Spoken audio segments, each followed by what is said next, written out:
Good News Media.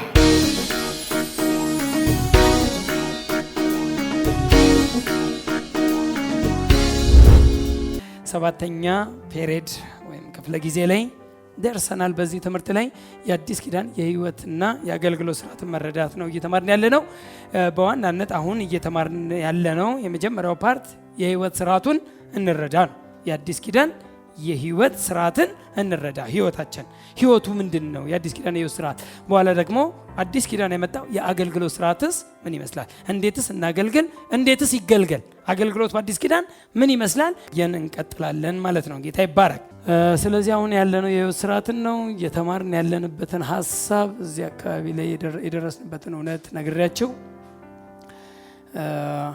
የአዲስ ኪዳን በዋናነት እየተማርን ያለነው እዚች ውስጥ ያለውን ሐሳብ ነው። ምዕራፍ አንዱን እያየን ያለነው የአዲሱ ኪዳን መስራችና መካከለኛ ማን ነው የሚለውን አይተናል። የኪዳን መሰረቶች የሚባሉት ምንድን ናቸው የሚለውን አይተናል። አዲሱ ኪዳን የተመረቀውና የተጀመረው ምን ጋር ነው የሚለውን አይተናል። የመስቀሉ ቃል ስንል ምን ማለታችን ነው በኋላ ላይ በደንብ እናየዋለን። ከመስቀል በፊትና በኋላ የሚለውንም በደንብ ስር የሰደደ እውነት እንደምናይ አምናለሁ።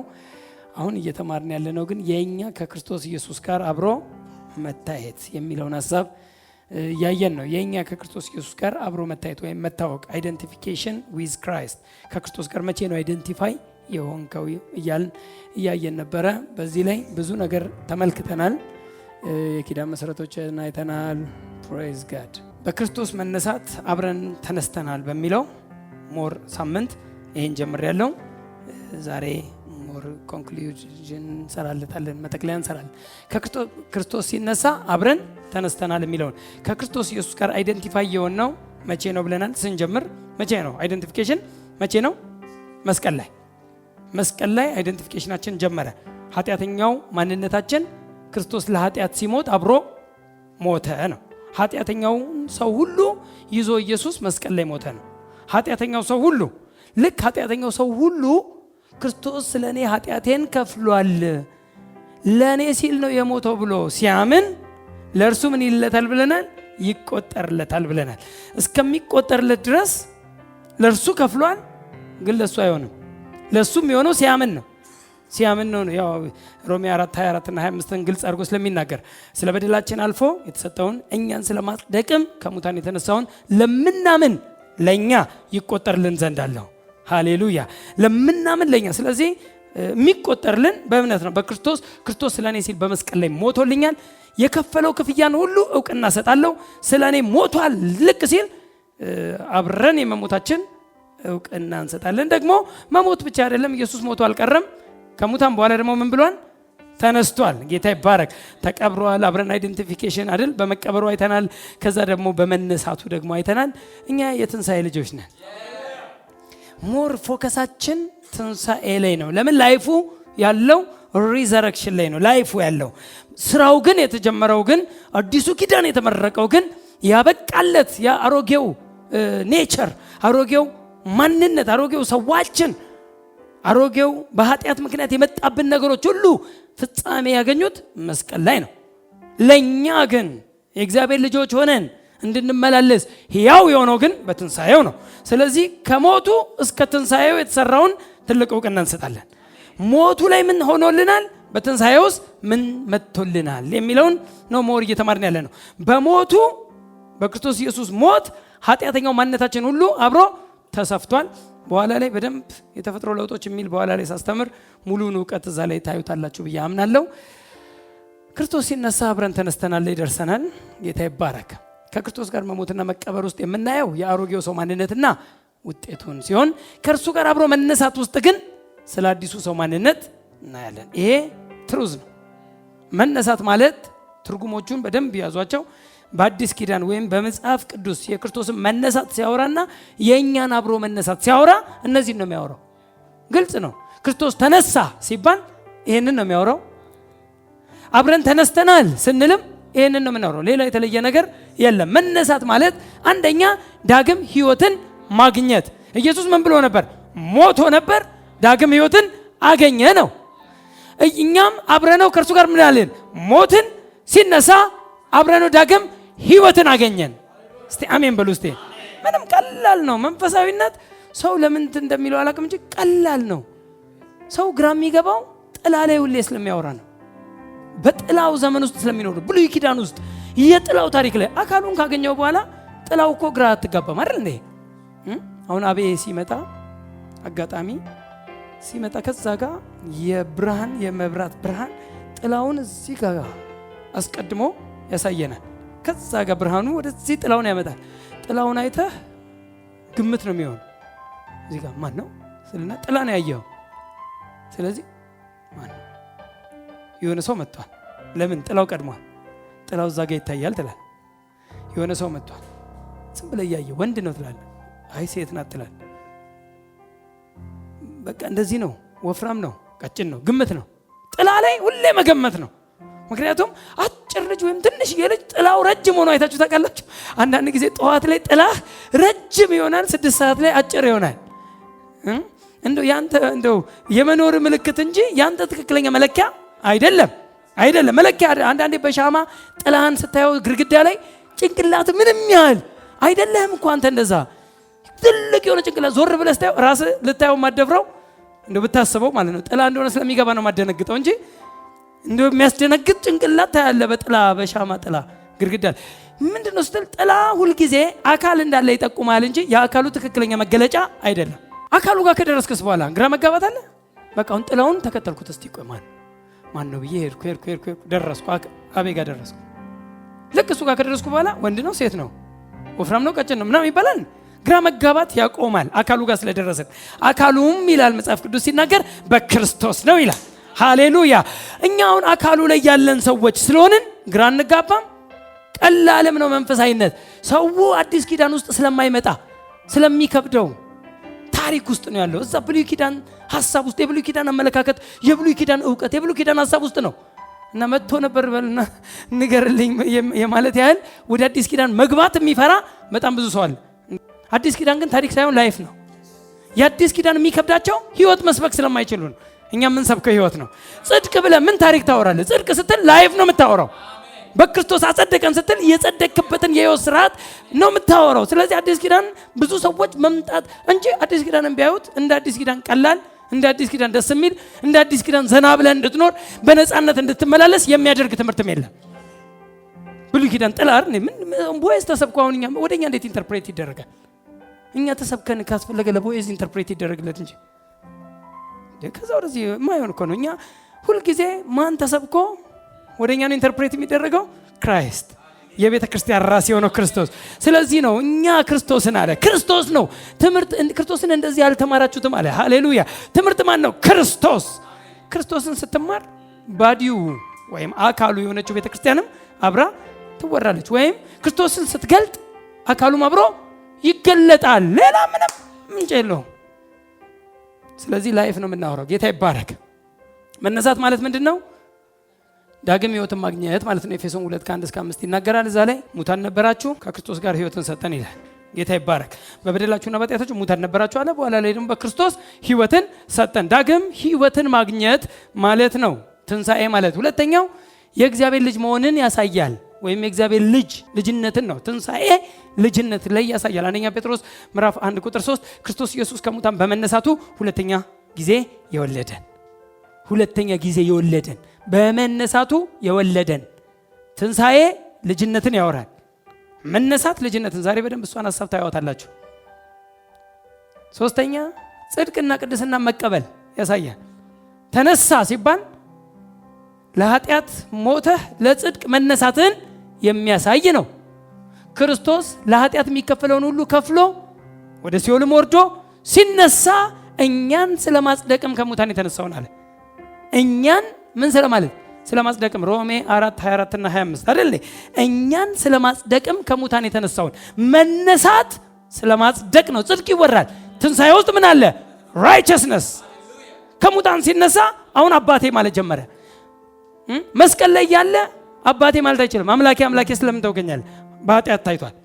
ለሰዎች አንድ ጊዜ መሞት ከዛም በኋላ ፍርድ እንደተመደበባቸው ክርስቶስ ኢየሱስ ስለ ሁላችን አንድ ጊዜ ሊሞት ሊሰዋ ስለ ሁላችን አንድ ጊዜ ከተሰዋ በኋላ ያድናቸው ዘንድ ለሚጠባበቁት ሁለተኛ ጊዜ ያለ ኃጢአት ይታይላቸዋል። ያለምን? ያለ ኃጢአት። በኃጢአት አንዴ ታይቷል መስቀል ላይ፣ በትንሣኤ ደግሞ ያለ ኃጢአት ሁለተኛ ጊዜ። እስቲ አሜን። ስለዚህ ይሄ ልክ ስትነሳ ያለ ኃጢአት ወይም ጽድቅ ይወራል። ጽድቅ ማለት ያለ ኃጢአት ማለት ነው። ጻድቅ ነኝ ስትል ያለ ኃጢአት ነኝ። አይደንቲቲ እኮ ነው። የሆነ የመስራት ያለ መስራት የሆነ የእጅ ምናምን ጉዳይ አይደለም። that is your nature። ቀሚስ ብታረግ እኮ ሴት አትሆንም ወንድ ከሆንክ አይደል? አንድ ወንድ ቀሚስ ቢያረግ ሴት ይሆናል? አጋጣሚ ቀሚስ ቢያረግ ቀሚስ ወደ ትንሽ ወደ ሞቃት ሀገሩ ላይ ብትሄዱ የሆነ ነገር የሚባል አለ። የሆነ የሚያረጉት ቀለል ያለ የሆነ ልብስ አለ እና የሆነ ቀሚስ ያረጋ አይታ ወይኔ ሴት አይደለም። ኔቸሩ አሁን ኔቸር ነው አይደል እንዴ? ጸጉሯን ክርክም አድርጋ እንደ ወንድ የምትሄድ ብትኖር ጸጉሯን ከርክማ አለባበሷ ሰፋ ያለ ጅንስ እንደ ወንድ ምናምን አካሄዷ እንደ ወንድ ነው ይባላል እንጂ ወንድ ናት አይባልም። ወንድ አይደለችም። ኔቸሯ ሴት። የማይገባን ነገር ታደርግ ይሆናል። አይገባህም፣ ኔቸርህም አይፈቅደውም። ግን ኔቸር ግን ጻድቅ ነው። እንደ ኃጢአተኛ ትመስል ይሆናል እንጂ ኃጢአተኛ አይደለህም። that is your nature። በክርስቶስ የሆንክ ቀን ጻድቅ ትሆናለህ። የማንነት ሁኔታ ነው። ኃጢአተኛ ሰው ጻድቅ አይደለም፣ ጻድቅ ኃጢአተኛ አይደለም። ሁለቱንም መሆን አችልም። ጻድቅ ኃጢአተኛ የሚባል የለም። ሁለቱንም መሆን ሴትም ወንድም መሆን የሚችላለን እንደማለት ነው ኔቸር። ኃጢአተኛም ጻድቅም መሆን አችልም። በክርስቶስ የሆንክ ቀን ጻድቅ ነህ። በክርስቶስ ያልሆንክ ቀን ኃጢአተኛ ነህ። ኔቸር ነው። አሁን ከመስራት የሚጀምር አይደለም፣ ከማንነት ነው የሚጀምረው ነው። ከማንነትህ ከአንተ አይደንቲቲ ነው የሚጀምረው። ስለዚህ በኋላ በደንብ እያየን ስንመጣ ጽድቅን በደንብ ይገባቸዋል። ስለ ጽድቅ እዚህ ቤት 10 ምናምን ሳምንት ተምረናል። ጌታ ይባረክ። ግን አሁን ወደዚህ ነው ጽድቅና ቅድስና መቀበልን ያሳያል። ሮሜ 4:24-25 አራተኛው መነሳት ማለት ከየትኛውም ሲስተም በላይ ከፍ ማለትን ያሳያል። የትኛውም ሲስተም የትኛውም አርዝሊ ግራቪቲ ኮንትሮል ሊያደርግህ የማይችል የትኛውም ሲን ኔቸር ፓወር፣ የሲን ፓወር የኃጢአት ኃይል እስቲ አሜን በሉ። እስቲ ኃጢአት አይገዛኝም በሉ። እስቲ አዎ፣ የኃጢአት ፓወር የኃጢአት ግራቪቲ አለ ሌሎቹን ኮንትሮል ያደረጋቸው፣ አንተን ግን ኮንትሮል ማድረግ አይችልም። ለምን? ከክርስቶስ ኢየሱስ ጋር ምን ብለሃል? ተነስተሃል። ተነስተሃል ማለት ጻድቅ ሆነሃል። ጻድቅ ከሆንክበት ቀን ጀምሮ ኃጢአት አይገዛችሁምና ይላል መጽሐፍ ቅዱስ ሮሜ 6 ላይ። ሮሜ 6:14 ላይ ደስ ይለኛል። ኃጢአት አይገዛችሁምና። ለምን? ከጸጋ በታች እንጂ ከሕግ በታች አይደላችሁምና። ሃሌሉያ። ኃጢአት የማይገዛው ማንነት፣ የትኛውም የምድር ሲስተም ኮንትሮል ሊያደርገው የማይችለው ማንነት በትንሣኤው አግኝተሃል። ስለዚህ ተነስተሃል ሲባል ዝም ብሎ የሆነ ፕሮግራም አታርገው። የትንሣኤው ልጆች ነው ሲባል ፕሮግራም አታርገው። ከፕሮግራም አልፈ ላይፍ አርገው። እስቲ መነሳትህን አስበው። ስትመነሳትህን ዝም ብለህ ሃሌሉያ። እችን ሳምንት በዚች ሜዲቴሽን ውስጥ እንድትሆን እፈልጋለሁ። አሁን አስተምራለሁ፣ ግን በዚች ሜዲቴሽን ውስጥ ሪዘረክሽን ዳግም ህይወትን አግኝቻለሁ እያልክ ጻድቅና ቅዱስ ሆኛለሁ፣ ልጅ ሆኛለሁ። ሃሌሉያ። የትኛውም ግራቪቲ ኮንትሮል ላይ አደርገኝ ከፍ ብያለሁ። አብሬው ኢየሱስ ወደ ላይ ሪዘረክት ሲያደርግ አሴንድ ሲያደርግ ወደ ላይ ሲነሳ ወደ ላይ ሲሄድ በትንሣኤው እያዩት ሲሄድ አብረነው ሄደናል። ጌታ ይባረክ። ሲገባ አብረነው ገብተናል። ሲቀመጥ በቀኙ አብረነው ተቀምጠናል። የትኛውም ግራቪቲ ኮንትሮል የማያደርጋት ቸርች ትባላለች። ቤተ ክርስቲያን ማለት ግዑዝ ወይም ፊዚካል ዕቃ ወይም ህንፃ ሳይሆን ይሄ ህንፃ አይደለም። ቤተ ክርስቲያን እናንተ ናቸው። ቸርች የሚለው መጽሐፍ ቅዱሳችን በአዲስ ኪዳን ቤተ ክርስቲያን የሚለውን ቦታ ሁሉ ሄዳችሁ ብታዩ አዲስ ኪዳን የተጻፈው በግሪክ ስለሆነ የግሪኩ ቃል ኤክሌሽያ ይላል። ኤክሌሽያ የሚለው ቃል ደግሞ ተጠርተው የመጡ ህዝቦች፣ ሰዎች እንጂ ህንፃ አይደለም። የአዲስ ኪዳኒቷ ቤተ ክርስቲያን የሚባለው ሰው በብሉይ ኪዳን ሜንታሊቲ በዮሐንስ ቤተ መቅደስ ማነው የሰለሞን ቤተ መቅደስ በብሉይ ኪዳን ያ ፒክቸር ነው የሚመጣበት። ቤተ ክርስቲያን ሲባል ያ ቤተ መቅደስ ይባላል። እኛ አሁን ግን ቤተ ክርስቲያን ነን። ያ የብሉይ ኪዳኑ ነው። ያ የብሉይ ኪዳኑ ሳይፈርስ የቤተ መቅደሱ ሳይፈርስ የነበር፣ አሁን ግን የማይፈርስ የሰው እጅ የሰራው ውስጥ ሳይሆን እጄ በሰራው ውስጥ እኖራለሁ ያለው እግዚአብሔር። የእግዚአብሔር እጅ የሰራው ደግሞ ሰውን ነው። ሃሌሉያ። ሰው ገንብቶ አይደለም ቤተ ክርስቲያን እሱ አይደለም። ይሄን ህንፃ እንዳታስቡ ቤተ ክርስቲያን ብላችሁ ይሄ ህንፃ የቤተ ክርስቲያናት መሰብሰቢያ አማኞች መጥተው ፕሮግራም የሚያደርጉበት እንጂ ቸርቾች መጥተው ፕሮግራም የሚያደርጉበት እንጂ ቸርች ማለት እኛ ነን። ኦል ቢሊቨርስ አማኞች ተጠርተው ወደ እኔ ኑ ተብሎ የመጡ ህዝቦች እነሱ ቸርች ይባላሉ። ዘቸርች ደግሞ ዘ ባዲ ኦፍ ክራይስት ነው። የክርስቶስ አካል ናት ስንል ቤተ ክርስቲያን ህንፃ እንዳታስቡ ነው። እናንተ ናችሁ ህንፃ አለ። አንደኛ ቆሮንቶስ ምዕራፍ 3 ላይ ከሄዳችሁ ስትመለከቱ ቁጥር 9 እና 10 አንደኛ ቆሮንቶስ 3 9 እና 10 ላይ ሄዳችሁ እናንተ የእግዚአብሔር ህንፃ ናችሁ። እነማ? እናንተ። እስቲ አሜን በሉ። እስቲ እኔ የእግዚአብሔር ህንፃ ነኝ በሉ። እስቲ እግዚአብሔር የሚኖረው በማን ውስጥ ነው? በአንተ ውስጥ። ህንፃ ውስጥ የለም። አሁን እኛ ሁላችን ብንወጣ እዚህ ቤት ውስጥ የለም እግዚአብሔር። ምን ማለት ነው? እግዚአብሔር አክቹአሊ ሁሉ ቦታ ይገኛል። ግን አሁን ይሄኛው ቤቱ ማምለኪያ ቦታ ስለሆነ እግዚአብሔር በቃ የሚቀመጥበት የምትልበት የለውም። እግዚአብሔር አሁን የሚኖረው በቤተ መቅደሱ ወይም በአማኞች ውስጥ ነው። ለዚህ ነው እናንተ የእግዚአብሔር ቤተ መቅደሶች ናችሁ፣ የእግዚአብሔር መንፈስ በእናንተ ውስጥ እንደሚኖር አታውቁም ወይ አለ። አንደኛ ቆሮንቶስ 3 16 6 19 እና 20 ይሄን ነው የሚያወራው። ቤተ መቅደስ ናችሁ አለ። የእግዚአብሔር መኖሪያ የእግዚአብሔር ቤተ መቅደስ ቅዱስ ነውና ያውም እናንተ ናችሁ ይላል። ያውም እናንተ ናችሁ። ደስ ሲል የእግዚአብሔር ቤተ መቅደስ ቅዱስ ነውና ያውም እናንተ ናችሁ። ለምን? በብሉይ ኪዳን ሜንታሊቲ፣ በብሉይ ኪዳን አስተሳሰብ ቅዱስ የሚባለው የእግዚአብሔር ቤተ መቅደስ ህንፃው ነበር። ለዚህ ነው ህንፃው ይሳም ነበር ድሮ። ወይም ህንፃውን ይሳለሙት ይሆናል ከርቀት በብሉይ ኪዳን ሜንታሊቲ። ለምን? ያቺ ድንኳን ያቺ ቤተ መቅደስ የሰሎሞን ቤተ መቅደስ ያኔ ማን ስላለበት? እግዚአብሔር ውስጡ ስላለበት ህንፃውም ቅዱስ ነው የሚል ዕውቀት ስላለ እግዚአብሔር ቅዱሱ እግዚአብሔር እዛ ውስጥ ስለሚኖር ህንፃውን ምን አደረገው? ቅዱስ አደረገው ስለሚባል ያኔ። አሁን ግን እግዚአብሔር በአዲስ ኪዳን ክርስቶስ ኢየሱስ ሲሞት ነፍሱን አሳልፎ ሲሰጥ የቤተ መቅደስ መጋረጃ ለሁለት ተሰንጥቆ ተቀዶ እግዚአብሔር ከህንፃ ውስጥ ወጣ። ሃሌሉያ! እስኪሞት ድረስ በብሉይ ኪዳን አስተሳሰብ ልክ ነው። እግዚአብሔር በታቦቱ አማካኝነት በቤተ መቅደስ ውስጥ ወይም በህንፃ ውስጥ ሰው በሰራው ቤተ መቅደስ ውስጥ ይኖር ነበር። እግዚአብሔር እንትኑ ስላለ ታቦቱ እግዚአብሔር አለ ስለሚባል ትክክል ነው የብሉይ ኪዳን አስተሳሰብ ክርስቶስ እስኪሞት። ክርስቶስ ግን ሲሞት የቤተ መቅደስ መጋረጃ ለሁለት ተከፈተ። አሁን ምንም ካሁን በኋላ የተደበቀ እግዚአብሔር የሚባል የለም። ሃሌሉያ! የቤተ መቅደስ መጋረጃ ለሁለት ተቀደደ። እግዚአብሔር ከዛን ቀን ጀምሮ በአዲስ ኪዳን በአንተ ውስጥ ለመኖር ወጣ። ህንፃ ውስጥ አይደለም። አሁን እግዚአብሔርን ህንፃ ውስጥ አታገኙትም። እግዚአብሔርን የምታገኙት በእናንተ ውስጥ ነው። እናንተ የእግዚአብሔር ቤተ መቅደስ ናችሁ። እናንተ የእግዚአብሔር ህንፃ ናችሁ። ስለዚህ አሁን ይሄ ከገባችሁ እኮ በቃ ትልቅ መጽሐፍ ቅዱስ የሚለው ማለት ነው። አሁን ማወራው ግልጽ ቃል ነው። አንደኛ ቆሮንቶስ ምዕራፍ 3 16 ነው አሁን ያወራሁት። አንደኛ ቆሮንቶስ ምዕራፍ 6 ቁጥር 19 እና 20 ነው ያወራሁት። አንደኛ ቆሮንቶስ ምዕራፍ 3 ቁጥር 9 እና 10 ነው ያወራሁት። እናንተ የእግዚአብሔር ህንፃ ናችሁ የሚለው የእግዚአብሔር ቤተ መቅደስ ናችሁ የሚለው ዘ ቸርች እናንተ የተባለው የእግዚአብሔር ቤተ መቅደስ ቅዱስ ነውና ያውም እናንተ ናችሁ። እስቲ አሜን በሉ። እስቲ እችን ቃል ግድ የለም ልክፈታት። እችን ቃል ዝም ብዬ ደጋገምኳት። ስፒሪቴ ላይ የሆነ ነገር አለ ማለት ነው። እስቲ አንደኛ ቆሮንቶስ ላይ እቺ አሁን ያወራኋት በጣም ወሳኝ ስለሆነች ልድገማት እስቲ። ኦ ፕሬዝ ጋድ። አንደኛ ቆሮንቶስ 3 ላይ አንደኛ ቆሮንቶስ 3 መጀመሪያ ቅድም እንዳልኩት 9ን ላውራው።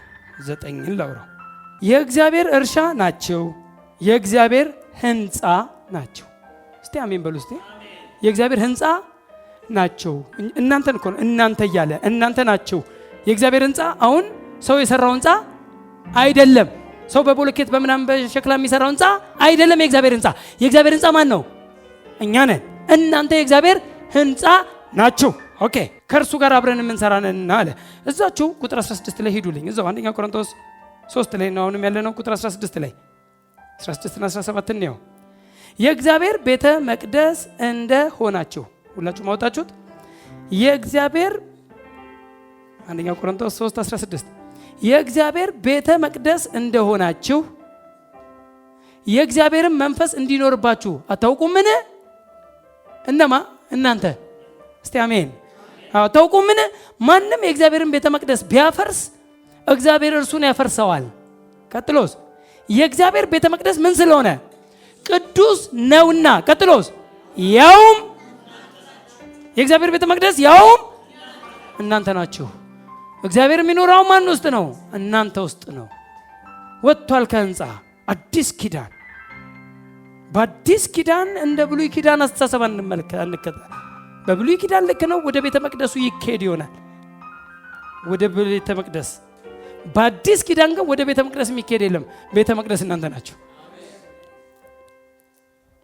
the church body of Christ የክርስቶስ አካል። ሃሌሉያ። አንደኛ ቆሮንቶስ 6 ላይ እዛው ቆም ብናይ አንዴ ቁጥር 19 ላይ ወይስ ስጋችሁ ከእግዚአብሔር የተቀበላችሁት በእናንተ የሚኖረው የመንፈስ ቅዱስ ቤተ መቅደስ እንደሆነ አታውቁምን? የእግዚአብሔር ቤተ መቅደስ እንደሆነ ምናችሁ? ስጋችሁ። አታውቁምን? በዋጋ ተገዝታችኋልና ለራሳችሁ አይደላችሁም። ስለዚህ በስጋችሁ እግዚአብሔርን አክብሩ ይላል። praise Jesus። በክርስቶስ መነሳት የተከሰተው ዳግም ልደት ወይም የእግዚአብሔር ልጅ መሆን እያየን ነበረ። አንደኛ ጴጥሮስ 1:3 እና ከ3 እስከ 5 ኢየሱስ ክርስቶስ ከሙታን በመነሳቱ ለሕያው ተስፋና ለማይጠፋ እድፈትም ለሌለበት ለማያልፍም ርስት እንደ ምሕረቱ ብዛት ሁለተኛ እንዳትረሷት ሁለተኛ የወለደን ምን በመሆኑ ኢየሱስ ክርስቶስ ከሙታን በመነሳቱ የተወለድነው እርሱ ከሙታን በመነሳቱ ሁለተኛ ጊዜ የወለደን በትንሣኤ ነው መወለድ። ኢየሱስ ሲነሳ መወለድ መጣ። የትኛው መወለድ? ዳግም ልደት born again። ሰው ዳግመኛ ካልተወለደ በቀር ወደ እግዚአብሔር መንግስት ሊገባ ወይም ሊያየው አይችልም አለ ዮሐንስ ወንጌል 3 ከቁጥር 3 እስከ 6። ዮሐንስ ወንጌል 3 ከ3 እስከ 6 ሰው ዳግመኛ ካልተወለደ ወደ እግዚአብሔር መንግስት ሊገባ አይችልም፣ ሊያየውም አይችልም። የእግዚአብሔር መንግስት ዳግመኛ መወለድ ምን ወለደው? የተወለደችው ቤተክርስቲያን በክርስቶስ ኢየሱስ ትንሣኤ ነው። ዮሐንስ 12:24 እውነት እውነት እላችኋለሁ የስንዴ ቅንጣት በምድር ወድቃ ካልሞተች ብቻዋን ትቀራለች፣ ብትሞት ግን ብዙዎችን ታፈራለች። አሁንም ስለ ክርስቶስ ነው የሚናገረው። እኔ ካልሞትኩ ብቻዬን እቀራለሁ። ብቻዬን ምን? የእግዚአብሔር ልጅ ሆኜ አንድያ ልጅ ሆኜ እቀራለሁ። ብቻዬን ካልሞትኩ። ኢየሱስ ባይሞት ብቸኛ የእግዚአብሔር ልጅ ነው። አንድያ የእግዚአብሔር ልጅ ብቻ ተብሎ ሊቀር ነው። ቢሞት ግስ ሞቶ ሲነሳስ አንድያ ልጅ የለውም። አሁን እግዚአብሔር ብዙ ልጆች ከሙታን ሲነሳ አንደኛ ወይ ብኩር ሆነ እንጂ ተከታዮች ያሉት ብዙ ልጆች አሉት። እግዚአብሔር ከክርስቶስ ኢየሱስ ጋር የተነሱ የእግዚአብሔር ልጆች አሜን። ዕብራውያን 2:10 ብዙ ልጆችን ወደ ክብር ሲያመጣ የመዳናቸውን ራስ በመከራ ይፈጽም ዘንድ ከእርሱ የተነሳ ሁሉ በእርሱ ለሆነ ለእርሱ ተገብቶታልና። ብዙ ልጆችን ወደ ክብር ሲያመጣ የመዳናቸውን ራስ በመከራ ይፈጽም ዘንድ። ኢየሱስ በመከራ ባይፈጽም ብዙ ልጆች የሚባል እግዚአብሔር አይኖረው። እግዚአብሔር አሁን ብዙ ልጆች ያለው ክራይስት በፈጸመው ነው፣ በክርስቶስ ስራ ነው ብዙ ልጆች ያሉት እግዚአብሔር። የሚቀደሰውና የሚቀደሱት ሁሉ ከአንድ ናቸው ይላል። ቀጥሎ እዛው ቁጥር 11 እና 12 ስለዚህ ምክንያት ስምህን ለወንድሞቼ እነግራቸዋለሁ። ቀጠለና ወንድሞቼ አለ። ስምህን ለወንድሞቼ። አሁን ኢየሱስ ምን አሉት? ወንድሞች አሉት። ወንድሞቹ እነማን ናቸው? እናንተ ናቸው። ለምን? እናንተ ምን ሆናችኋል? የእግዚአብሔር ልጆች። በማን ትንሣኤ? በክርስቶስ ትንሣኤ ልጆች ሆናችኋል። ልጅ ኮንክ ወንድሙ ነህ። እርሱ በኩር ልጅ ሆነ፣ አንተ ተከታይ ልጆች ነህ። ከሙታንም በኩር ነው ያለው። በኋላ እመጣለሁ። በኩር አለ እንጂ አንድያ የሚባል አንድያ የተባለው ኢየሱስ ከሰማይ ሲመጣ ነው። ከሙታን ሲነሳ አንድያ የሚባል የለም። አንደኛ ሊሆን ይችላል። የመጀመሪያ በኩር ነው ያለው። እንግሊዘኛውን አሳያቸዋለሁ ግድ የለም ቻትና ቆላስይስ 1:18 እርሱም የአካሉ ማለት የቤተ ክርስቲያን ራስ ነው። እርሱም በሁሉ ፊተኛ ይሆን ዘንድ መጀመሪያ ከሙታንም በኩር ነው። ከሙታንም በኩር ነው። በኩር የሚለውን ቃል እንግሊዘኛውን እንድትጠቀሙ ትፈልጋለሁ። ቆላስይስ 1:18 and he is the head of the body the church who is the beginning the first born from the dead that in all things he might have the preeminence ይላል። መፈልጋት ያሰመርኩባት ናት። the first born from the dead ከሙታንም በኩር ሲባል ብዙ ሰዎች የሚያስቡት መጀመሪያ ምንድነው? መጀመሪያ የተነሳ አይደል? ከሙታን በኩር ሲባል መጀመሪያ እስካሁን ማንም አልተነሳም ከሙታን በራሱ እሱ ግን በራሱ የተነሳ መጀመሪያ የተነሳ ነው የሚደረገው። ፈርስት ሬይዝ ነው ሜንታሊቲያችን። እኔም ረጅም ዓመት ይሄ ነበር የሚገባኝ። በኋላ ግን የልጅነት ሲገባኝ ግን ሞር ዲፕ ስገባ ይሄን አይደለም የሚለው። ልጅነት ሲገባኝ በትንሣኤው ነው መወለድ የሚባለው የመጣው የሚለውን ሳስብ ግን ፈርስት ሬዝ አይደለም ለካ የመጀመሪያ መነሳት አይደለም። በኩር ሲባል ከሙታንም በኩር ሲል ከሙታን የመጀመሪያ የተነሳ አይደለም። ከሙታንም ፈርስት ቦርን ምን ማለት ነው? ፈርስት ቦርን በኩር የመጀመሪያ የተወለደ ማለት ነው። የመጀመሪያ ተወላጅ። እስቲ አሜን። ፈርስት ቦርን ፍሮም ዘ ዴድ ከሙታን ፈርስት ቦርን። አሁን ይሄ ብዙ ሰዎች ግራ ይገባቸዋል። ምክንያቱም ኢየሱስ ይወለዳል እንዴ? የብዙ ሰዎች ጥያቄ አይደል? ኢየሱስ ፈርስት ቦርን በሌላ ቋንቋ ልጅ ሆነ። ኢየሱስ የመጀመሪያ ተወላጅ ከምን? ከሙታን። ከሙታን ሲነሳ ነው ኢየሱስ አንተ ልጄ ነህ እኔም ዛሬ ወለድኩ የሚለው ቃል የሚሰራው። ልጨምርላችሁ። አሁን እዚህ ጋር ነበር ሳምንት የቆምኩት። ፕሬዝ ጋድ። ሐዋርያ 13:33 ይህን ተስፋ ይላል ስለ ክራይስት ያወራና እግዚአብሔር በሁለተኛው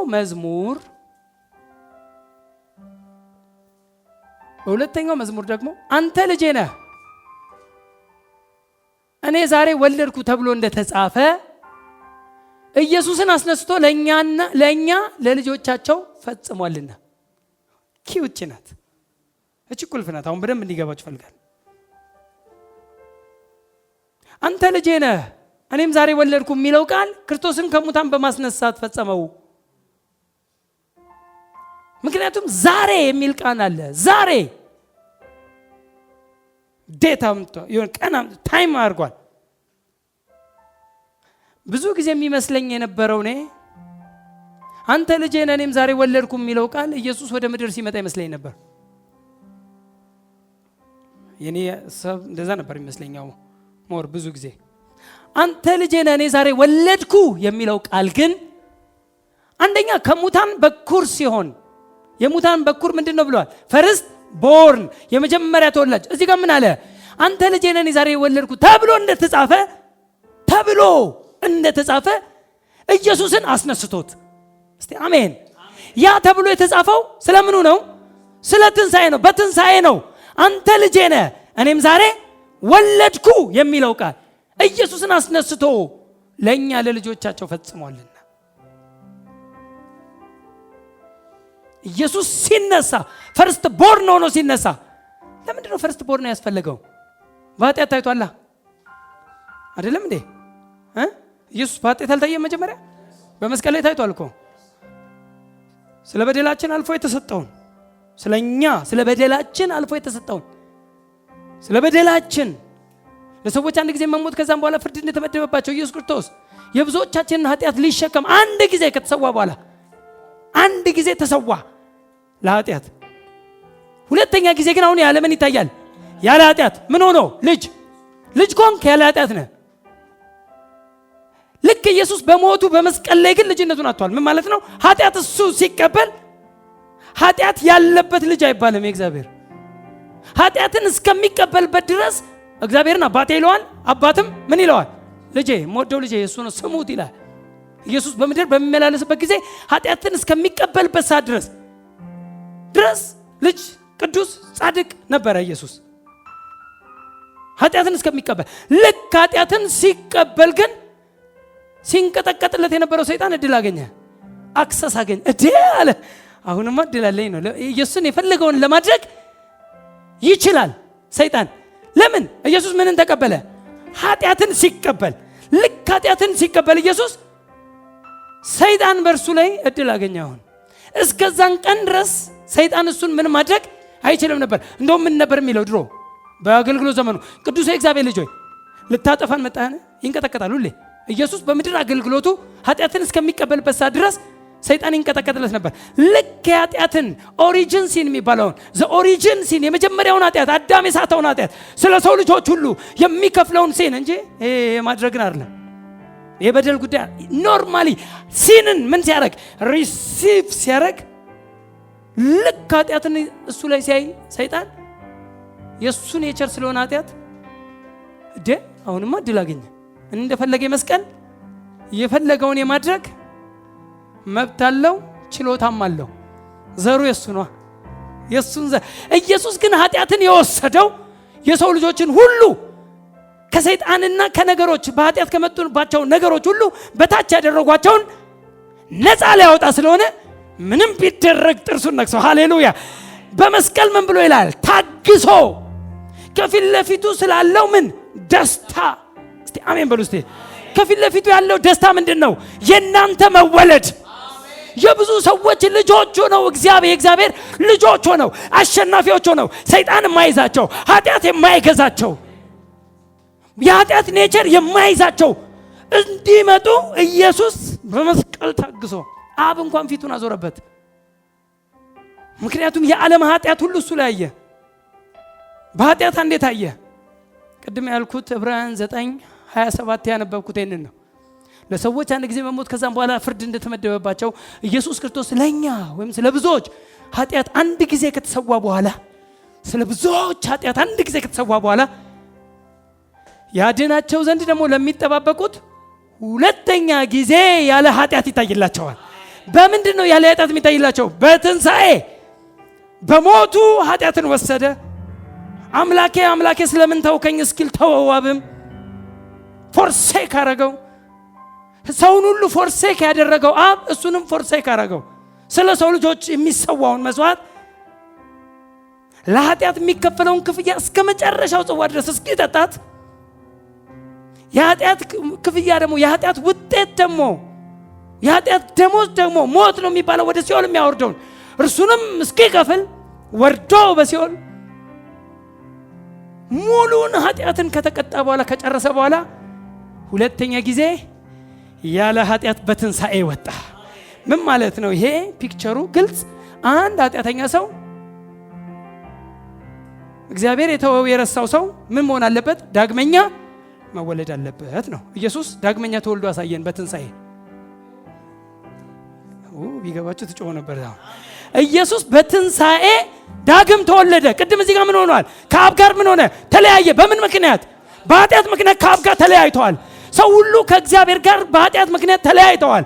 ኃጢአት በሰውና በእግዚአብሔር መካከል ግድግዳ ሆኖ አገልግሎ ነበር ለረጅም ዘመን።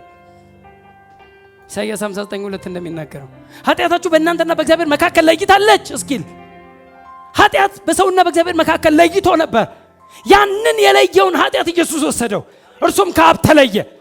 በኋላ ላይ የሚከፈለውን ክፍያ ጨረሰና ከሙታን ሲነሳ ግን ያለ ኃጢአት አምላኬ ሲል የነበረው በመስቀል ላይ አሁን ግን ምን አለ? ወደ አባቴና ወደ አባታቸው አለ።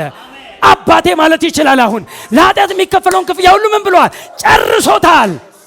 እስቲ ጨርሶታል በሉ እስቲ። ለኃጢአት ይኸውልህ፣ ላለፈ ኃጢአት፣ ለፕሬዘንት ኃጢአት፣ ለአሁን ኃጢአት፣ ለሚመጣ ኃጢአት ሁሉ ተከፍሏል። ለኃጢአት መከፈል ያለበት ክፍያ ሁሉ ተከፍሏል። ተጨርሷል። የምትሳቀቅበት ጉዳይ ተከፍሏል። ጨርሶታል። ዋናውን ኦሪጂን ሲን የሚባል ከፍሎ። ስለዚህ ኢየሱስ ከሙታን ሲነሳ አንተ ልጄ ነህ። እስቲ አንድ ሰው አሜን ይበል እስቲ። እኔም ዛሬ ወለድኩ የሚለው ቃል አለው። ይህን ተስፋ እግዚአብሔር በሁለተኛው መዝሙር 2 ላይ ማለት ነው 2:8 ላይ በሁለተኛው መዝሙር ደግሞ አንተ ልጄ ነህ እኔ ዛሬ ወለድኩ ተብሎ እንደተጻፈ ኢየሱስን አስነስቶት ለእኛ ለልጆቻቸውም ፈጽመዋል። ኢየሱስን ምን አድርጎት? አስነስቶት። ሲነሳ ምን አለ? አንተ ልጄ ነህ። እሱ ሲነሳ ግን ደስ የሚለው ብቻውን አልተነሳም። ሰውን ሁሉ ይዞ ስለሆነ መስቀል ላይ ያረፈው፣ ሰውን ሁሉ ይዞ ስለሆነ ወደ ሲኦል የወረደው፣ ሰውን ሁሉ ይዞ ተነሳ። ምን አድርጎ? ልጅ አድርጎ፣ ጻድቅ ልጅ አድርጎ፣ የማይገዛ ልጅ አድርጎ፣ አሸናፊ ልጅ አድርጎ አስነስቶሃል። እኔ የክርስቶስ አካል ነኝ ካልክ፣ ጌታን ተቀብያለሁ፣ እኔ የእግዚአብሔር ልጅ ነኝ ካልክ ከክርስቶስ ጋር ተነስተሃል። ተነስተሃል። ቋንቋ ወይ ፕሮግራም አይደለም ብራዘር፣ ላይፍ ነው። ሃሌሉያ! ተነስተሃል። ልጅ ሆነ፣ የእግዚአብሔር ልጅ ሆነ ተነስተሃል። ሁሌ የምታወሩት ትንሣኤ ይሁን። ትንሣኤ ላይፍ ነው። ትንሣኤ ላይፍ ነው። ህይወት ይወራል። ትንሣኤ ልጅነት ነው። ልጅነት ይወራል። ትንሣኤ የበላይነት ነው። የበላይነት ይወራል። ቤተ ክርስቲያን መስበክ ያለባት ይህንን ነው። ይህን ያልሰበከች ቤተ ክርስቲያን ሁሌ ገና ፑሻፕ የምታሰራ ገና የሆነ ነገር አንተ ስታደርግ የሚመጣልህ ገና የሆነ ነገር እንዶ ጌታ ምን አለበት እንዶ ፊቱን ዘንበል ቢያደርግ የሚባል ነገር የለም። ዘንበል ካረገማ ጊዜውን ጨረሰ። አለፈ። አሁን ገና ይጎበኘኛል ገና የምትለው አይደለም፣ ተጎብኝተሃል። ልጁን ልኮ አንተን ከመጎብኘት ያለፈ በምንድን ነው የሚጎበኝ? እንለጥፍልህ የጉብኝት ዓመታችን ብዬ ምንድን ነው የምትጎበኘው? ምንድን ነው ተስፋ የምታደርገው? ምንድን ነው የምትጠብቀው? ተጎበኘ። እስቲ አሜን በሉ። እስቲ ልጅ ከመሆን በላይ ወዴት ትሄዳለህ? ኢየሱስ ተወልዶ ልጅ ሆኖ እኛንም ልጆች አደረገን በትንሣኤ ተነስቶ። ዕብራውያን 1 ላይም ሲናገር እችኑ ቃል ይናገራታል። ከመላእክትስ አንተ ልጄ ነህ እኔ ዛሬ ወለድኩ ወይም ወልጃለሁ፣ ደግሞ እኔ አባት ሆነዋለሁ እርሱም ልጅ ይሆነኛል ያለው ከቶ ለማን ነው? ለማን ብሏል? ቀጠለና ይህን የተናገረውን የቱ ጋር እንደሆነ ሲናገር ደግሞ በኩርን ወደ ዓለም ሲያስገባ፣ በኩር ፈርስት ቦርን፣ ሃሌሉያ። በኩርን ወደ ዓለም ሲያስገባ የእግዚአብሔር መላእክት ሁሉ ለእርሱ ይስገዱ ይላል አለ። ጌታ ይባረክ። አንተ ልጄ ነህ እኔ ዛሬ ወለድኩ ለትንሣኤ ነው የተወራው። እቺ ትንቢታዊ ቃል በክርስቶስ ኢየሱስ ትንሣኤ ነው የተፈጸመችው። ኢየሱስ ሲነሳ ከሙታን ፈርስት ቦርን ሆኖ ሲነሳ አንተ ልጄ ነህ እኔ ዛሬ ወለድኩ የሚለው ቃል ተፈጸመ አለ። ልጨምርላችሁ አሁንም ግድ የለም አሁንም ጨምራለሁ። ሮሜ 1:3-4 ስለ ወንጌል ነው የሚያወራው። ስለ ወንጌል ነው የሚያወራው። ወንጌል ስለ ኢየሱስ ክርስቶስ ነው።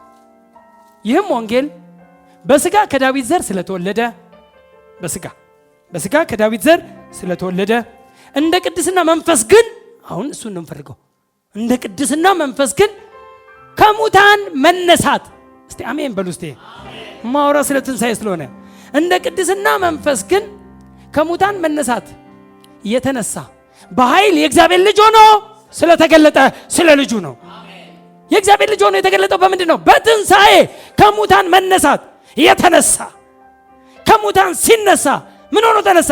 የእግዚአብሔር ልጅ በኩር ፈርስት ቦርን። እንደ ቅድስና መንፈስ ግን ከሙታን መነሳት የተነሳ በኃይል የእግዚአብሔር ልጅ ሆኖ ስለተገለጠ ስለ ልጁ ነው። እርሱም ጌታችን ኢየሱስ ክርስቶስ ነው። ከሙታን ተነሳ። ስጋ ስታስብ ከዳዊት ነው የተወለደው አለ። እንደ ቅድስና መንፈስ ከሆነ ግን ከሙታን ተነስቶ ነው ልጅ የሆነው አለ። በስጋ መወለድ ከሆነ የዳዊት ዘር ነው። የዳዊት ስርና ዘር ተብሎ ዘሩ ማን ነው? ስሩ ማን ነው የተባለው? ዳዊት። ከዳዊት ስርና ዘር ከዳዊት ነው የመጣው። ከዳዊት ወገን ነው የመጣው በስጋ። ወደ ቅድስና መንፈስ ስትመጣ ግን ከሙታን መነሳት የተነሳ በኃይልም የእግዚአብሔር ልጅ ሆኖ ስለተገለጠ። የቱ ጋር ነው የእግዚአብሔር ልጅ ሆኖ የተገለጠው? አሁን ሁለተኛው በትንሣኤ ልጅ ሆኖ ተገለጠ። በደንብ ስሙኝ። ልጅ ሆኖ ሲገለጥ እኔ አሁን ስለ ኢየሱስ ብቻ ልሰብክ አይደለም። ልጅ ሆኖ ሲገለጥ በትንሣኤ አንተም በትንሣኤ ምን ሆነሃል? ልጅ ሆነሃል። ኢየሱስ ሞቶ ሲነሳ አንተም አብረህ ምን ብለሃል? ተነስተሃል። ኢየሱስ ተነሳ ስትል ልጅ ሆኖ ተነሳ ነው። አንተ ስትነሳ ልጅ ሆኜ ተነሳው። አሁን ሁሉ ሰው ስለ ትንሣኤ ሲያወራ በቃ ስለ ኢየሱስ ትንሣኤ የትንሣኤ ምናምን ትንሣኤ ኢየሱስ እኮ ተራሳ። ጥሩ ነው፣ እግዚአብሔር ባረክ፣ ልክም ነው። የኢየሱስ ትንሣኤ ግን ያንተን ትንሣኤ ካላወራ ግማሽ የሆነ ስለ ኢየሱስ ትንሣኤ ብቻ የምታወራ ከሆነ ምን ኢየሱስ ምን ይገርመዋል? ቆይ ከመጣበት አይደል ሄደው ወደዛ እኮ ወደ አብ መግባቱ እኮ ለእርሱ እኮ አዲስ አይደለም፣ ለአንተ ነው አዲስ። ትንሣኤነት ካወራ ስለ አንተ መወራት አለበት። እሱማ ከመጣበት ነው ሄደው፣ ምን ችግር አለ? አንተን ግን ይዞ መሄዱ ነው ትንሣኤ የሚያስብለው። ልዩ ትንሣኤ የሚያስብለው አንተን ይዞ መግባቱ ነው። እስቲ አሜን በሉ። እስቲ አንተ መግባት ነው እኮ ልዩ ያደረገው። እሱማ ከመጣበት ነው። እሱማ ምን መጥቶ ቢሄድ ምን ይገርማል? አሁን አንተ ከዚህ በአንድ አውሮፕላን የሆነ ቦታ ሄደ ግሪክ ወደ ሀገር ብትመለስ ምን ይገርማል? ከሄድክበት አይደል የመጣው? አንድ ግሪካዊ ይዘህ መምጣት ነው የሚገርመው። አንድ ግሪካዊ ይዘህ ብትመጣ ወይ አቅፈ አንድ ግሪካዊ ይዘህ ብትመጣ ወደማያውቀው ሀገር ስለሆነ ለሱ ይገርማል። ወደማያውቀው እኛን ይዞ መሄዱ ነው የሚገርመው። እኛን ይዞ ወደዛ መግባቱ ነው የሚገርመው እንጂ የእሱ ትንሣኤ ብቻ ምን ይገርማል? አካሉን ማስነሳቱ ነው የሚገርመው። ይሄ ነው የእግዚአብሔር አሰራር። በእግዚአብሔር አሰራር በማመናችሁ ከእርሱ ጋር ተነሳችሁ አለ። በእግዚአብሔር አሰራር ማመን ማለት ከእርሱ ጋር ተነስቻለሁ ነው። ስለዚህ የትንሣኤ ፕሮግራም ስናከብር ያንተን ትንሣኤ ነው የምናከብረው እንጂ የክራይስት ብቻ ምናምን አለም። ታላቅ የትንሣኤ ኮንፈረንስ ከተባለ አንተ ከተወራ አካሉ ከተወራ ጤናማ ነው። ራሱ ብቻ ከተወራ ትክክል ነው፣ ግን ግማሽ ነው። ሙሉ የሚያደርገው አንተንም ማስነሳቱ ነው። እኛንም አስነሳን የሚለው ቃል ሲፈጸም ነው። ሃሌሉያ። ልጨምርላችሁ ዮሐንስ 12:24 ላይ እውነቱ የቀደም የነገርኳችሁ ነው። ያዕቆብ 1:18 ላይ ለፍጥረቱ የበኩራት አይነት እንድንሆን በእውነት ቃል አስበው ወለደን። እስቲ አሜን። በኩሩ ሲነሳ በኩራት አድርጎ አስነሳል። ከሙታንም በኩር ሲሆን ኢየሱስ እኛንስ ለፍጥረቱ የበኩራት አይነት እንድንሆን የበኩራት አይነት እንድንሆን በኩራት እኛን ፕሉራል አረገን አይደል? ምን ማለት መሰላችሁ? ይገባኛል፣ ደስ ይለኛል። በኩራት አሁን ሁላችንም በኩራት ነን። ማንም ቀዳሚ የለም፣ ማንም ልዩ ልጅ የለውም እግዚአብሔር። ሁላችን በኩራት ነን። ዛሬም ጌታን የሚቀበል ሰው እኩል በኩራት ውስጥ ይገባል። አሁን እንደኔ 35 ዓመት አገልግዬ የሚባል ነገር በኩራት ለፍጥረቱ የበኩራት አይነት እንድንሆን በእውነት ቃል አስቦ ወለደን። ልዩነት የለም። አሁን ልጅ ነው። ምክንያቱም ሁላችሁ ተቀብተናል ካለ ማንም ወደሱ መሄድ የለም። አው ለአገልጋዮች ነው የሚያወራው። ይሄ ሁላችን ተቀብተናል። እኛ ሁላችን ሲል እኮ እናንተንም መሰላችሁ እንደ ይላል አገልጋዮችን የሚባል ነገር የለም። የበኩራት አይነት ፈርስት ፍሩትስ the first seed ማን ነው? ክራይስት። እኛስ ፍሩትስ እንግሊዘኛው ላውጣው ምን እንደሚለው of his own will begat he us with the word of truth that we should be a kind of first fruits ፍሩት አይልም first fruits ሁላችን በኩራት of his creature ለፍጥረቱ የበኩራት አይነት እንድንሆን first fruits መጀመሪያ first seed ማን ነው? ክርስቶስ። አንዲት ቅንጣት ዮሐንስ 12:24 ካልሞተች አንዲት ቅንጣት ሲድ ፈርስት ሲድ እሱ ሆኖ እኛን ግን ፈርስት ፍሩትስ አረገን። እስቲ አሜን። አዎ ፈርስት ሲድ ተዘራ፣ ሲወጣስ ፈርስት ፍሩትስ ሁሉም። እስቲ አሜን በሉ። እስቲ ፈርስት ፍሩትስ ሁላችን በኩራት ማንም ከማንም አይበልጥም። የሚያስፈልገው ምናልባት ለአገልግሎት አገልጋይ የሚመረጥበት የተሾመበት ህዝብን ወደ ሙሉነት ሊያመጣ የተጠራበት ጥሪ ሊኖር ይችል ይሆናል እንጂ መበላለጥ ጉዳይ ግን አይደለም። የኔ ልጅነት ካንተ ልጅነት ለእግዚአብሔር አይበልጥም። እኩል ልጆች ነን። ጌታ ሁለታችንም እኩል ግንባር የሚስመን የለም። ልጅ ነህ እኩል ግንባር የሚሳም እኩል የሚያቅፈን። ልዩነታችን ምናልባት ሚኒስተር ለማሳደግ ህዝብን የማሳደግ ወደ ትክክለኛው ከፍታ ወደ ተጠሩበት ወይም ወደ ተወለዱበት ማንነት እንዲያውቁ አሁን እንደማስተምረው ማለት ነው። ለዚህ ነው ታስክ ነው የሚለያየን። ታስክ ተግባር ስራ ነው። ስራ እንጂ ልዩነት የለም። ልጆች ነን ሁላችን እኩል። አባት የሚያየን ሁላችንን እኔንም እናንተንም እኩል በልጅነት። እኔን ግን ምን ሰጠኝ? ታስክ ስራ። ምን ማድረግ?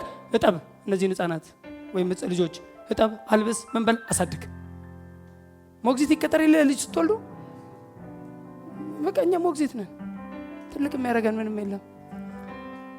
እስቲ አሜን በሉ። ሞግዚት ነን። በቃ ምንም ሞግዚት ነን። ሞግዚት ሰራተኞች ነን። እግር የምናጥብ ነን።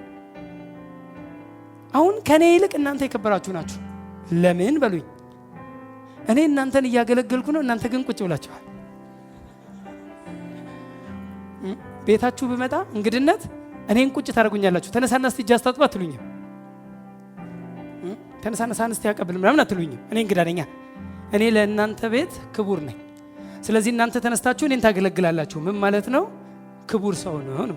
አሁን ከእኔ በላይ እናንተ ክቡር ናቸው። ይሄው ነው እያገለግልኳችሁ፣ እጅ እያስታጠብኩ።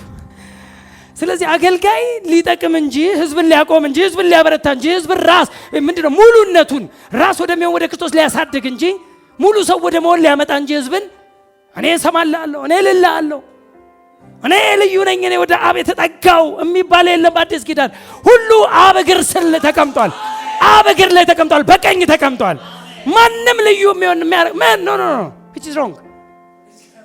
which is wrong ጥገኛ ሊያደርግህ ሁሌ እሱ እግር ስር እስቲ በልልኝ እያልክ በልብኝ እያልክ እንድትኖር ነው የሚባል ነገር የለም።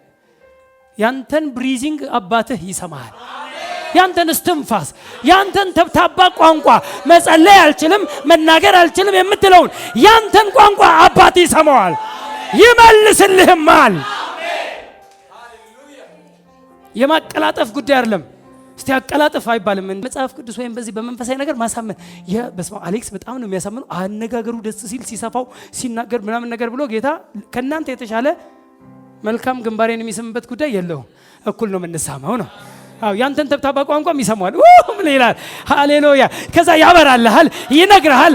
አንተ በደንብ አላወራህም አይልም። በደንብ አልተናገርክም፣ በደንብ አልጸለይክም፣ አንተ መጸለይ አትችልበትም የማይል እግዚአብሔር ጥበብ እንዴት ጎደለ ሳይል ሳይነቅፍ በልግስና የሚሰጠውን እግዚአብሔርን ይጠይቅ ይላል፣ እርሱም ይሰጠዋል። ማንም ጥበብ የጎደለው ቢኖር የፈለከውን አይነት ጥበብ ቢጎልህ እንዴት የለህም ሲል ሳይል ሳይነቅፍ በልግስና ፕሬዝ ጋድ ኢየሱስ ተነስቷል። ስለዚህ ልጅነት ነው። ከሙታን መነሳት ምንድነው ብለናል? ልጅነት ነው። ኢየሱስ ሲነሳ ልጅ ሆኖ እኛም ልጅ ሆነን። ሁለተኛው ዳግም ህይወትን ማግኘት ማለት ነው። ህይወትን አጥቶ ሞቶ የነበረ በድጋሚ ህይወት ሲያገኝ ብለናል ቅድም። ምን ማለት ነው? ይሄም ህይወት ምን ይባላል? አዲስ ህይወት። ኢየሱስ ሲነሳ እኛም በአዲስ ህይወት። ምን ማለት ነው? በአዲስ ህይወት እስካሁን ባልኖርክበት የህይወት ስርዓት አዲስ ህይወት፣ አዲስ መንገድ፣ አዲስ ስርዓት እስካሁን ያላደረከው። አንተ ድሮ እኮ እግዚአብሔርን አባቴ ማለት እኮ ድንጋይ ያስነሳ ነበር። አሁን ቃል እግዚአብሔር አባቶ ማለት እኮ ይሄ እኮ አዲስ ስለሆነ ነው። በአዲሱ ኪዳን አዲስ አገልግሎት፣ አዲስ የህይወት ስርዓት፣ አዲስ ኑሮ ስለተጀመረ ነው አባት የምትለው። በብሉይ ኪዳን ጊዜ እግዚአብሔር ኢየሱስ ክርስቶስ እንኳን እግዚአብሔር አባቴ ሲል ድንጋይ ያነሳሉ፣ ይሰበስባሉ። እንዴ ቆይ ምን አረኩና ነው ስለምን እንደምትወግሩኝ ሲል ስለ መልካሙ ስራህ አንወግርህም። እግዚአብሔርን አባቴ ብለህ ግን ከእግዚአብሔር ጋር ራስህን ስላስተካከልክ ትፈነከታለህ ይሉታል። እግዚአብሔርን አባቴ የሚል ይወገር ይላል አለ። ህግ አላቸው። እግዚአብሔርን አባት ማለት አይችልም። ለምንድን ነው ይሄ ህግ የመጣው? ኃጢአተኛው እግዚአብሔርን አባቴ እንዳይል።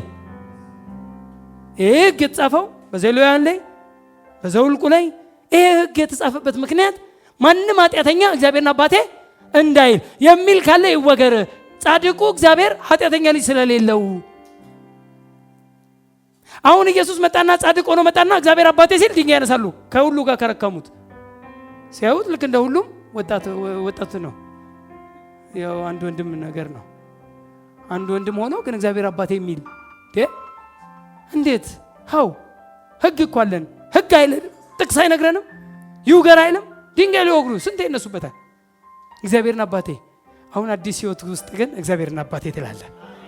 አዲስ ህይወት ሲባል እስካሁን ያልኖርክበት የህይወት ስርዓት፣ እስካሁን ያልሄድክበት ያልተጓዝክበት አዲስ መንገድ ሲል በመረቀልን በአዲስና በህያው መንገድ ሲል አዲስ መንገድ ህያው መንገድ ሲል አዲስ ቋንቋች ሁሉ አዲስ፣ በአዲስ ኪዳን አዲስ ህይወት፣ አዲስ ኑሮ። ሃሌሉያ!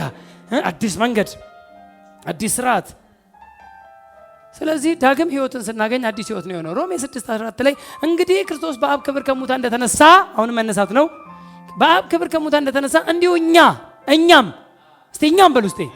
አዎ እኛም በአዲስ ህይወት እንድንመላለስ ከሞቱ ጋር አንድ እንሆን ዘንድ በጥምቀት ከእርሱ ጋር ተቀበርናል። አሁን እርሱ ከሙታን ሲነሳ ለአዲስ ህይወት ሲነሳ እኛም በአዲስ ህይወት ምን እንድንመላለስ። ስለዚህ የምትመላለሰው በምን ህይወት ነው? በአዲስ ህይወት። አሮጌው ነገር ሁሉ ምን ብለዋል? አልፏል፣ እነሆ ሁሉም አዲስ ሆኗል።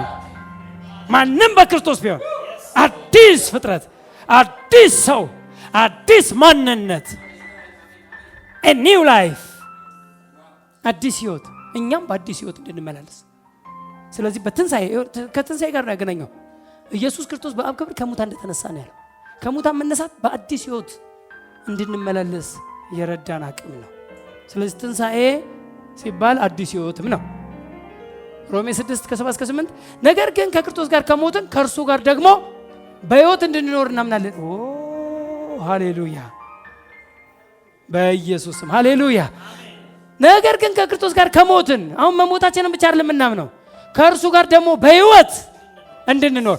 ኢየሱስ በህይወት እየኖረ ነው፣ እኛም በህይወት እየኖርን ነው። ከእርሱ ጋር በህይወት እንድንኖር ደግሞ እናምናለን አለ።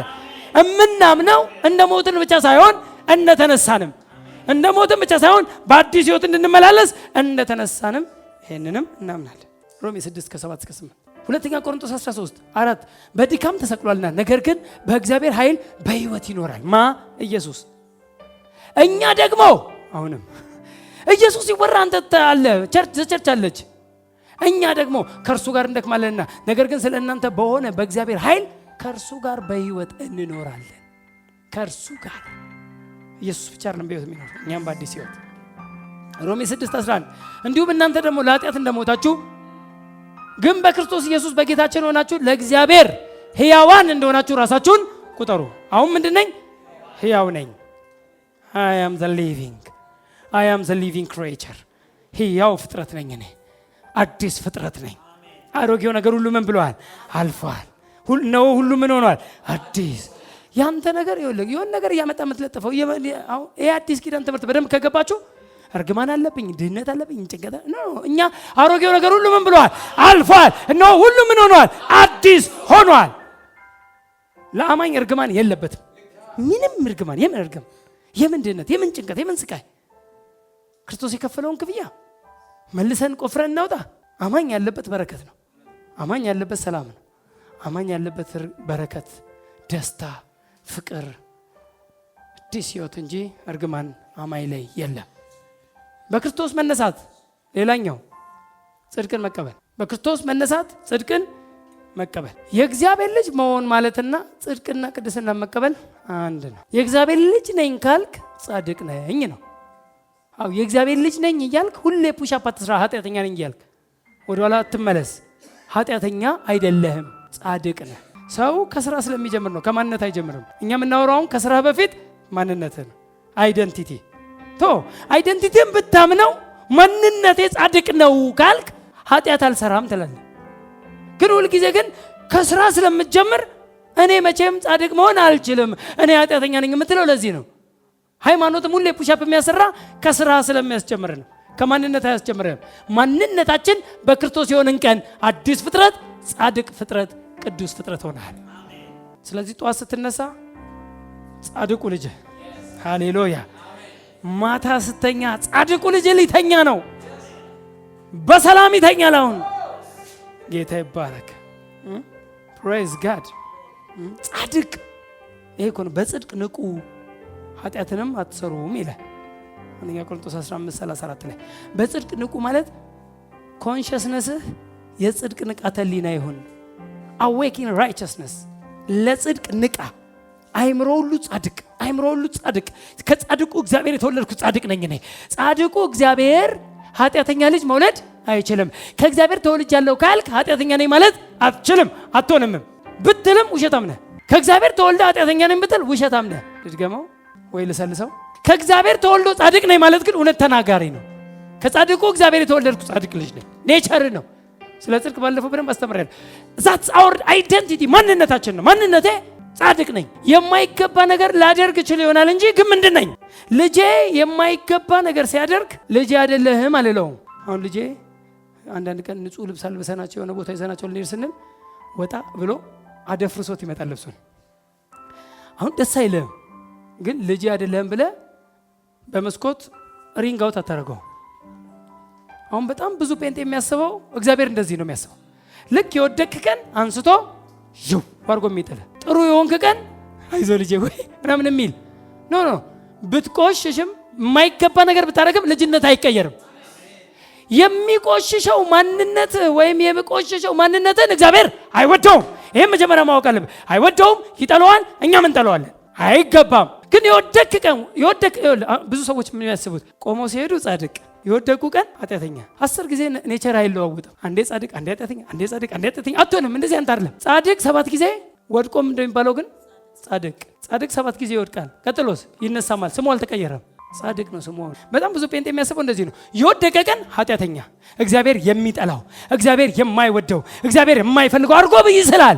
ኖ የማይገባውን ነገር እግዚአብሔር አይወደውም፣ ግን አሁንም ሊያጥብህ፣ አሁንም ንጹህ ሊያረግህ፣ ከምትሰማው ቃል የተነሳ ንጹህ ሊያረግህ፣ ሊያበረታ ዛሬ ቆመህ ነገ ብዙ ሰዎችን እንድታቆም አሁንም ልጄ እያለ። ስለዚህ ነው ምንም ሆነ ምንም ስትነሳል ጻድቁ ልጅህ አለው። ጻድቁ ልጅ፣ ቅዱሱ ልጅ ጌታ ይባረክ። ምክንያቱም ክርስቶስ ዳግም የእግዚአብሔር ልጅ ሆኖ የተነሳው እኛን ስለማጽደቅና ብዙ ልጆችን ለእግዚአብሔር ለማስገኘት ነው አይደል? ምክንያቱም ሮሜ 4:24-5 ስለ በደላችን አልፎ የተሰጠውን እኛን ስለማጽደቅም የተነሳውን ጌታችን ኢየሱስ ክርስቶስን ከሙታን ባስነሳው ለምናምን ለኛ ይቆጠርልን ዘንድ አለው። እኛን ስለማጽደቅ ከሙታን የተነሳውን እሷን የፈለኳት ከሙታን ሲነሳ አንተን ምን ስለማድረግ ነው? ስለማጽደቅ። ጻድቅ ልጅ ሆኖ ተነስቷል እሱ፣ እኛም ጻድቅ ልጅ ሆነን ተነስተናል። 4 ነጥብ። ዕብራውያን 9:28 እንዲሁ ክርስቶስ ደግሞ የብዙዎችን ኃጢአት ሊሸከም አንድ ጊዜ ከተሰዋ በኋላ ያድናቸው ዘንድ ለሚጠባበቁ ሁለተኛ ጊዜ ያለ ኃጢአት ይታይላቸዋል። ያለ ኃጢአት ጻድቅ።